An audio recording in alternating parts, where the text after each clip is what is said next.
에베소서 4장 7절로 16절 말씀입니다.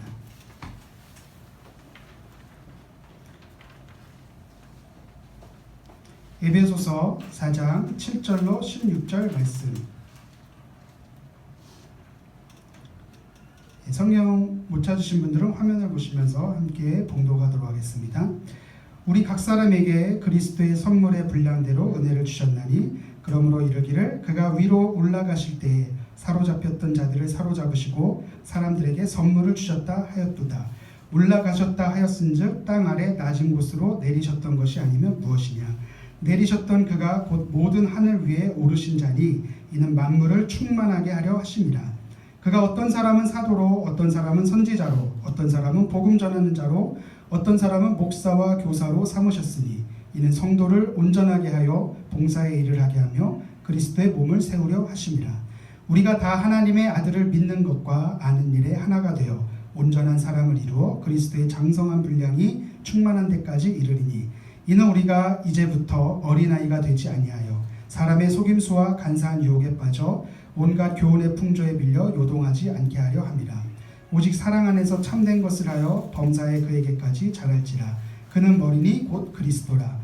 그에게서 온몸이 각 마디를 통하여 도움을 받음으로 연결되고 결합되어 각 지체의 분량대로 역사하여 그 몸을 자라게 하며 사랑 안에서 스스로 세우느니라. 아멘. 앞으로 다 세우면 3.1절입니다. 올해 3.1절은 100주년인데 이 3.1절은 대한민국 역사에 있어서 중요한 의미가 있습니다. 우리나라 헌법 전문에도 이렇게 써 있습니다. 대한국민은 3.1운동으로 건립된 대한민국 임시정부의 법통과 불의에 항거한 4.19 민주이념을 계승한다. 여러분, 이 말은 대한민국의 뿌리가 3.1운동에 있다는 것이고 이게 3.1운동 역사에서 빼놓을 수 없는 것이 바로 한국교회의 역할입니다. 3.1운동은 민족 대표 33인 중에서 그 중에 16명이 그리스도인이었습니다. 당시 인구를 작게 잡으면 1600만, 많이 잡으면 2000만으로 추정하는데 그 가운데 기독교 신도는 많이 잡아야 20여만 명 되었습니다. 전체 인구의 대략 1%대에 불과했던 한국교회가 대한민국 역사에 중추적인 역할을 한 것입니다.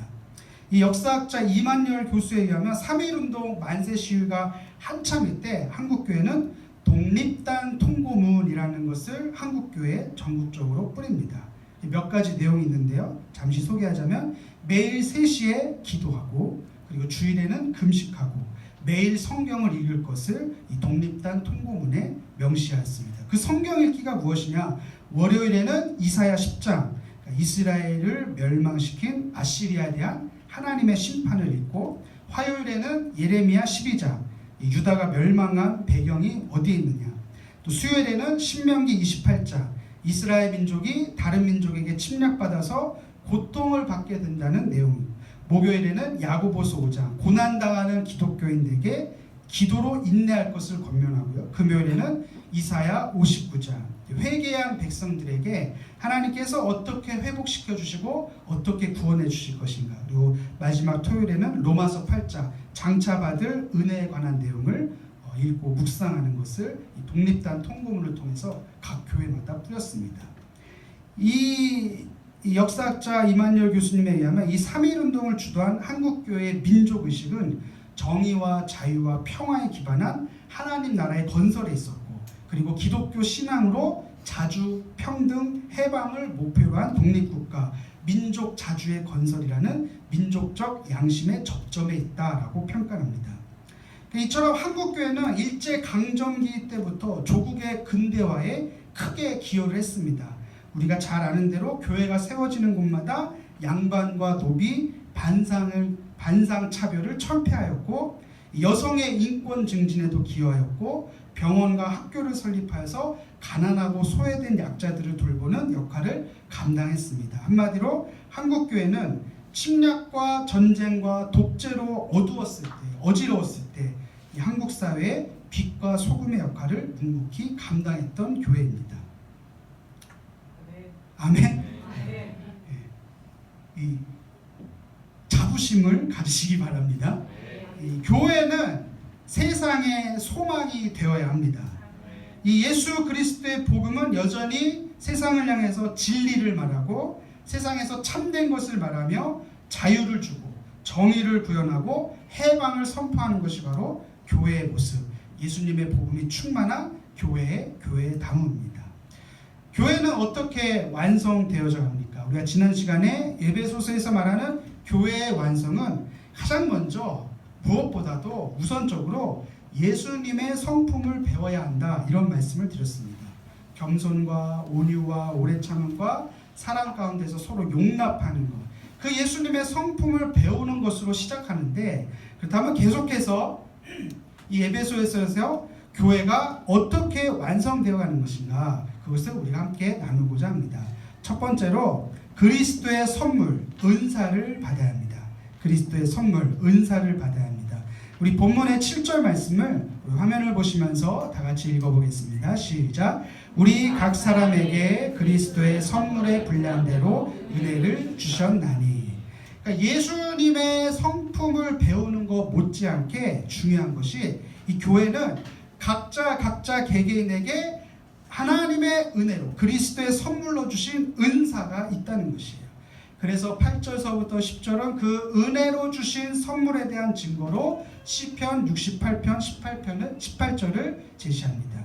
그리고 구체적으로 11절에서 그 받은 은사대로 사역해야 한다는 것을 우리에게 가르쳐주고 있습니다. 이것을 통해서 우리는 무엇을 알 수 있습니까? 교회는 어떻게 지어져 가는가, 어떻게 완성되어 가는가, 각자 개개인에게 주신 은혜의 선물대로 은사를 받고 그 은사를 받은 대로 봉사할 때 교회는 아름답게 완성되어져 가는 것입니다. 우리가 흔히 말하는 영적 체험이 있어요. 성령을 받을 때 우리에게 주신 은혜대로 각자가 다 은사를 받습니다. 그래서 로마서 16장 6절 거기에 보시면은 뭐라고 기록되어 있느냐, 우리에게 주신 은혜대로 받은 은사가 각각 다르다라고 말합니다. 그러니까 교회는 다양한 은사를 가진 사람들이 모여서 더 충만한 하나님의 은혜를 누리게 됩니다. 다양할수록 더 하나님의 은혜가 풍성하게 나타납니다. 이 다양한 은사는 제각각 각양각색의 은사는 다 같은 하나님, 한 분 하나님에게서 나오고 그 은사가 서로에게 상호 보완해 줌으로 말미암아 교회는 유지되고 성장하는 것입니다. 그러니까 이것은 다시 말해서 서로가 서로에게 필요한 존재라는 것을 말해주는 것이요. 나에게 부족한 것이 상대방에게 있고 상대방의 부족한 것이 나에게 있기 때문에 서로 섬길 때 그 은사대로 하나님의 교회는 거룩하게 지어져 간다는 것입니다. 이것은 신앙을 떠나서 이 인류 역사를 통해서도 볼 수가 있는데요. 이 다양성을 억누르고 획일성을 강요하는 사회는 결국 그 존재에 대한 폭력이 나타납니다. 2차 세계대전 때 독일의 나치가 그랬죠. 자기 민족만이 유일한 민족, 우수한 민족, 그래서 아리안 민족만이 획일하게 유지되기 위해서 유대인들을 학살하고 정신지체인 장애인들을 향해서 무차별한 폭력을 획일성으로 유지했다는 것이에요. 이 교회도 마찬가지입니다. 예수 그리스도의 복음과 성경의 진리는 고수해야 하지만 각자가 받은 은사가 다르고 그 다른 은사 때문에 하나님의 은혜가 더 풍성히 드러나게 되는 것을 인정해야 합니다. 다시 말해서 그 다름과 차이를 존중해야 하고 또 상호 보완할 때 하나님의 영광이 더욱 아름답게 드러난다는 것입니다. 우리가 또 하나 기억해야 될 것은 우리 모두가 결코 우열이나 비교할 근거가 없다라는 것이에요. 누가 더 낫고 누가 더 높고 그런 것이 없다는 것이요. 여러분 기억하실지 모르겠지만 에베소서 2장에서 우리는 그의 만드신 바라 이런 말씀이 있었어요. 그게 바로 포이에마라고 했어요. 포이에마. 너희는 하나님의 포이에마다. 이 뜻이 무엇이냐? 하나님의 걸작품이라는, 하나님의 작품이라는 것이에요. 이 포이에마에서 영어에서 이제 시를 얘기한 포임이 나온 것이에요. 그만큼 우리 각자가 하나님이 지으신 시라는 것이에요. 얼마나 아름답고 감동됩니까? 별로 이렇게 되게 무덤덤한 그런 표정이죠. 내가 하나님의 시라는 거예요. 하나님의 시. 우리 문학적 감수성이 많이 좀 탐색되신 것 같은데, 우리 각자의 인생이 한편의 하나님의 시라는 것이죠. 우리 옆에 분들하고 한번 인사하겠습니다. 당신은 하나님의 작품입니다. 작품은 그 고유대로 아름다움이 있고 그 고유대로 소중하고 귀한 것입니다. 받은 은사가 다 다르기 때문에 나는 나대로 소중하고 귀한 교회의 지체라는 사실입니다. 아멘이십니까? 아멘이십니까? 그래서 우리가 하나님의 은혜를 받은 간증이 자칫 우열과 비교 의식을 조장할 때 그 폐해는 이루 말할 수가 없습니다. 뭐 이런 것이죠. 너만 은혜 받았냐? 하나님, 누구는 무 먹고 누구는 인삼 먹습니까? 이런 폐해가 크다는 것이에요. 그래서 간증도 잘해야 됩니다. 하나님의 은혜에 그 일하심에 박수 쳐줄 수 있는 영적 성숙도 필요하겠지만, 간증하는 본인이 먼저 하나님 앞에서 겸손하게 그 하나님의 일하심을 증거해야 한다는 것이죠. 여러분, 각자 받은 은사대로 소중하게 쓰임 받으시기를 주님의 이름으로 축원합니다. 그리고 은사를 발견하는 것이 중요하겠죠. 자, 두 번째로 교회의 완성을 위해서 은사 사용에 올바른 목적이 있어야 합니다. 은사 사용에 올바른 목적. 아까 말씀드린 대로 은사라는 것은 예수님의 은혜로 주어지는 선물이에요. 그러니까 내가 받은 은사가 나의 공로나 나의 노력으로 주어지는 것이 아닙니다. 오직 하나님께서 값없이 은혜로 주시는 선물이기 때문에 이 은사는 올바른 목적의식이 있어야 합니다. 그것이 본문 12절인데요. 우리 본문 12절 말씀을 다 같이 읽어보겠습니다. 시작. 이는 성도를 온전하게 하여 봉사의 일을 하게 하며 그리스도의 몸을 세우려 하심이라. 아멘. 그러니까 이 12절이 그 은사 사용의 목적을 말합니다. 하나님께서 우리에게 주신 은사는 성도를 온전하게 하는 것이 목적이에요. 이게 이 말이 무엇이냐? 내가 받은 은사를 사용하면 사용할수록 우리들이 온전해진다는 말입니다.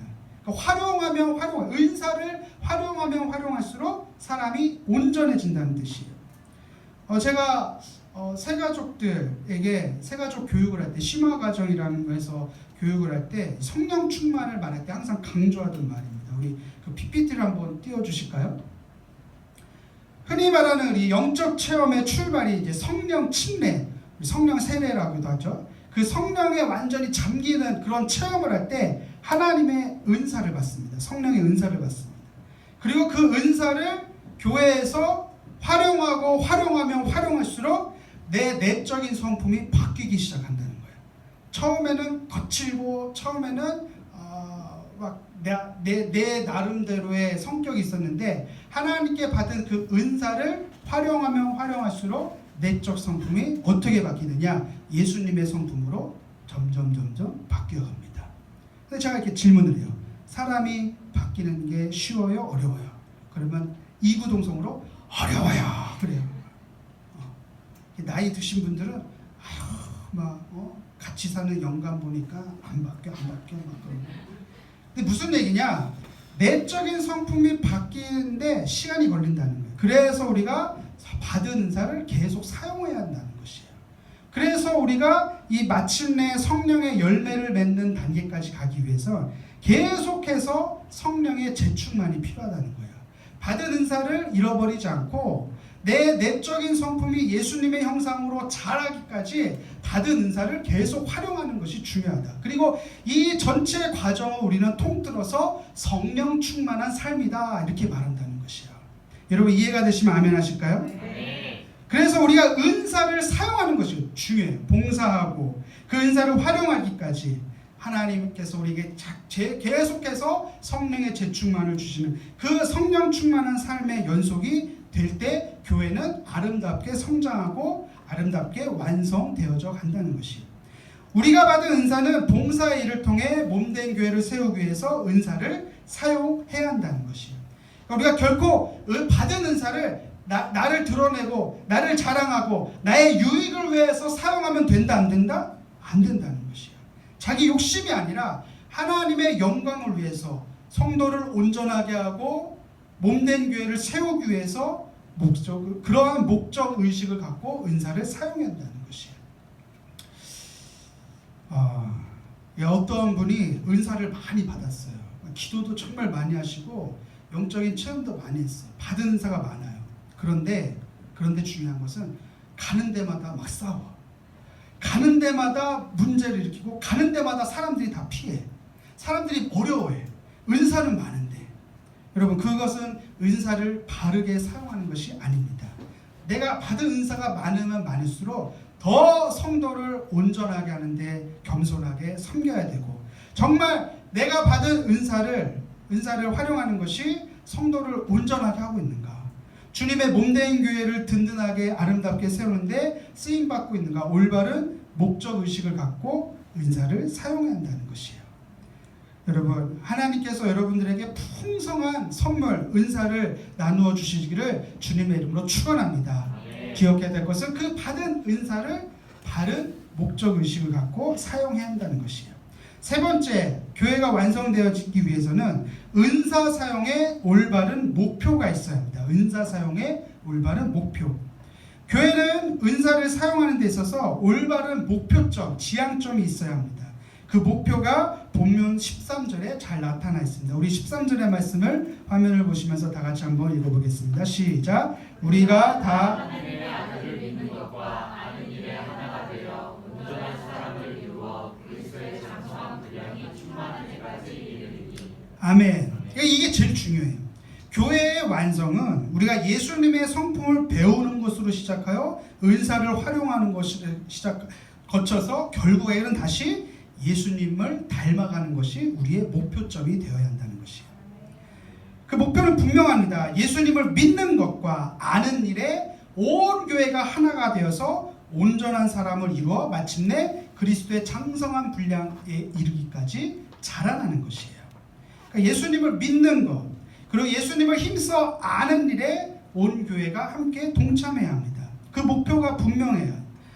단순히 교회 나와서 흔히 말하는 예수 믿고 복받아서 세상에서 잘 되는 것이 우리들의 목표점, 우리들의 지향점이 아니라는 것이에요. 서울 명동거리에서 교회를 개척하셔서 한 10년 동안, 10년 만에 이제 교회 장소를 얻어서 지금 열심히 목회하고 계신 우리 김기일 목사님이 계십니다. 저하고는 개인적으로 이렇게 제가 교회 개척할 때도 전화 주셔가지고 조언도 많이 해주시고, 근데 어느 날 이제 SNS에서 김기일 목사님이 쓴 글이 있는데 한번 읽어드리겠습니다. 훈련의 최종 목적이 무엇인지 정확하게 설정되어 있지 않았습니다. 10년 동안 그랬다는 것이죠. 삶의 문제를 잘 해결하고 축복을 많이 받는 사람이 되는 것, 그리고 교회 안에서 권위를 갖는 사람이 되는 것, 정확한 설정이 없다 보니 위 두 가지가 자연스러운 목적이 된 듯합니다. 목표 설정을 정확하게 안 했더니 교회에 와서 사람들이 추구하는 바가 삶의 문제가 잘 해결되고 축복 많이 받고 또 교회 안에서는 권위가 있는 것. 그래서 10년을 훈련하고 보니 훈련의 목적은 성령의 열매를 맺고 삶의 현장에서 열매를 나누며 예수님을 증거하는 것이었습니다. 처음부터 목적과 방향이 분명했으면 혼란을 최소화할 수 있었을 것입니다. 이 글이 교회를 처음 개척해보는 저한테는 굉장히 인사이트를 줬어요. 아, 그렇구나. 우리가 뭔가 정말 분명한 목표를 하고 거기에 우리 모두가 동의를 구하고 거기에 우리가 우리의 진액을 쏟을 때 정말 교회가 아름답게 세워진다는 것이죠. 그러니까 훈련의 목표 설정을 분명히 할 필요가 있다는 말이에요. 교회가 추구하는 바, 지향하는 바, 그 목표점을 분명히 할 때 교회는 건강하게 성장한다는 것이에요. 그 목표점이 무엇입니까? 예수님을 믿는 것과 아는 일에 다 하나가 되어 그리스도의 장성한 분량에 이르는 것. 한마디로 예수님처럼 변화되는 것입니다. 교회는 세상에서의 성공을 목표로 하지 않습니다. 에베소서가 말하는 교회가 참 놀라운 것은 교회 밖의 목표에 대해서는 별로 말하지 않아요. 에베소서가 줄기차게 말하는 교회는 이 교회 공동체 안에서 훈련하고 배우고 함께 자라는 것을 말합니다. 그냥 이 안에서 뭐가 됐든지 간에 이 안에서 지지고 볶고 파야 된다는 거예요. 아멘? 아멘. 제가 하는 이 말을 오해 없이 들으시기 바랍니다. 교회가 하는 일, 교회 하는 많은 사역들을 결코 약화시키거나 쓸모가 없다는 얘기가 아니에요. 구제, 봉사, 선교, 전도, 그런 교회에서 행해지는 모든 사역과 봉사는 결국은 복음 전도라고 하는 목표와 지향점을 우리는 분명히 알고 있습니다. 그런데 이 에베소서에서는, 유독 에베소서에서는 너희가 밖으로 나가서 뭘 해라라는 말이 등장하지 않습니다. 오히려 교회 안에서 어떤 존재가 되라, 구체적으로 예수님을 믿고 아는 일에 하나가 되라, 그에게까지 자라날 것을 줄기차게 우리에게 말하고 있습니다. 그러므로 교회는 이 지향점을 분명히 해야 합니다. 어떤 결과를 추구하는 공동체가 아니라 우리들의 존재가 어떠해야 한다는 것을 분명히 하자는 것이에요. 쉽게 말씀드릴까요? 교회 밖에서 어떤 목표를 이루기 위해서는 교인들이 아니라 다른 전문가를 불러다 시키면 편합니다. 예를 들어서 오늘같이 우리가 아동부에서 달란트 잔치를 할 때 아동 심리 전문가를 불러다 놓고, 그리고 마케팅, 그리고 이제 정말 그 또래들이 무엇을 좋아하는가 그런 거를 모아다 놓고 그런 물건들로 이렇게 쌓아놓고 달란트 잔치를 하면서 의미 부여하고 교육하면은 편해요. 그런데 교회는 그런 데가 아닙니다. 성공한 전문가를 불러다가 구제하고 전도하고 사람들 끌어모으는 것이 아닙니다. 하나님이 어떻게 하십니까? 하나님은 우리들이 그 일을 하면서 우리의 존재가 변화되는 과정에 하나님의 관심이 있다는 것이에요. 하나님의 관심.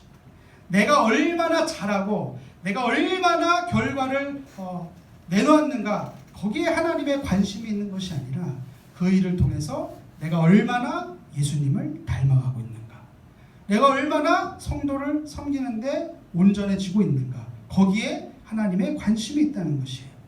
그래서 우리는 사실은 실패라는 것이 없는 거예요. 실패라는 것이. 왜 그렇습니까? 그 일을 통해서 내가 해봤는데 잘 안 됐을 때 더 겸손해지고 더 하나님의 뜻을 구하게 되고 일의 깊이를 깨달아지고 회개하고, 그래서 더 예수님의 마음을 느끼게 되는 것이에요. 할렐루야. 하나님의 목적은, 교회를 향한 하나님의 목적은 우리가 하나님께 보탬이 되는 것이 아니라 우리 자체가 하나님의 목적이라는 것이에요. 효율성을 따지는 것이 아닙니다. 하나님은 그 말씀 하나로 천지를 창조하신 분이시기 때문에 말씀으로 모든 걸 다 하시면 돼요. 그러나 하나님 그렇게 역사하시지 않으세요. 하나님의 일하심은 우리라고 하는, 저와 여러분들이라고 하는 부족한 사람들, 모자란 사람들, 연약한 사람들을 통해서 우리가 더 온전해지기를 원하신다는 것이에요. 내가 얼마나 은사를 화려하게 사용하는 것이 목적이 아닙니다. 그 은사를 통해서 내 존재가 그리스도에게까지 자라는 것에 하나님의 관심이 있다는 것이에요.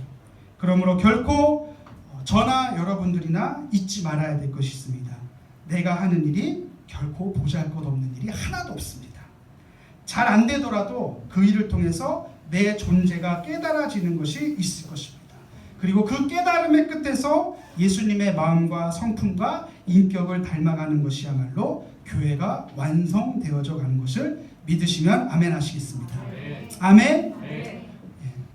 사랑하는 우리 광교순복의 성도 여러분, 여러분들이 받은 은사를 정말 일찍 발견하시기를 축복합니다. 그리고 그리스도의 선물로 각자에게 주어진 은사이기 때문에 그 은사를 소중히 여기시고, 내게 선물로 주신 분이 누구신가, 그 하나님을 향한 감사와 기대를 가지셔야 합니다. 그리고 그 은사를 통해서 여러분들이 조금씩 온전해질 것을 기대하시되 올바른 목적의식을 갖고 분명한 목표점을 갖고 은사를 활용하시기를 주님의 이름으로 부탁드립니다. 절대로 잊지 마십시오. 내가 하는 봉사와 섬김과 은사가 효율성이나 보탬이 되는 차원이 아니라 내 존재의 변화, 구체적으로 예수님을 닮아가고 그리스도의 충만한, 그리스도의 장성한 분량에까지 자라난다는 것을 여러분 잊지 마시기 바랍니다. 그래서 저와 여러분들이 그렇게 축복된 자리에 초청받았고 그렇게 축복된 자리에 서 있음을 감사함으로 하나님 앞에 아뢰시기를 주님의 이름으로 축원합니다. 그럴 때 우리 교회는 함께 성장하는 것입니다. 사랑과 진리 안에서 예수님에게까지 자라날 것을 기대하시고, 우리가 좀 더 예수님을 선명하게 볼 수 있는 영적인 눈이 띄어지고, 어느샌가 내가 성령 충만한 모습으로 성령의 9가지 열매를 아름답게 맺어갈 것을 주님의 이름으로 축원합니다. 축원합니다. 기도하겠습니다.